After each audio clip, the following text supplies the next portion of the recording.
Benoît Hellings, là-dessus, sur ce que font les autorités communales aujourd'hui. Donc, ce que font les autorités communales, c'est qu'elles perçoivent des taxes sur les hôtels de passe, en fait, qui sont dans les quartiers. Je pense en particulier au quartier Alhambra. J'ai rencontré les gens les habitants du comité de quartier. C'est quand même terrible, hein, la prostitution de rue.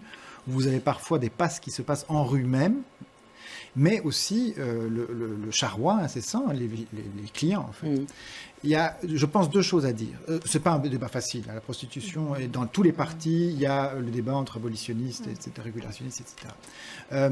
Et dans mon parti aussi. Parce que c'est pas une question facile, parce que c'est évidemment au cœur du sujet la question de l'égalité homme-femme. Mais pour nous, les prostituées sont des êtres humains.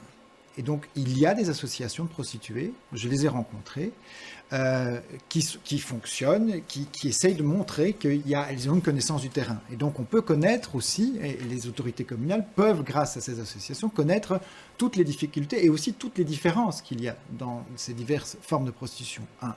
2. L'aménagement de l'espace public. Je pense qu'il y a beaucoup à faire. Et je trouve que 3. Il y a cette histoire... parce que les prostituées sont victimes aussi de la façon dont l'espace public est organisé. La violence qui est exercée contre les prostituées, c'est parce qu'une rue est mal éclairée, il y a des petits recoins, etc.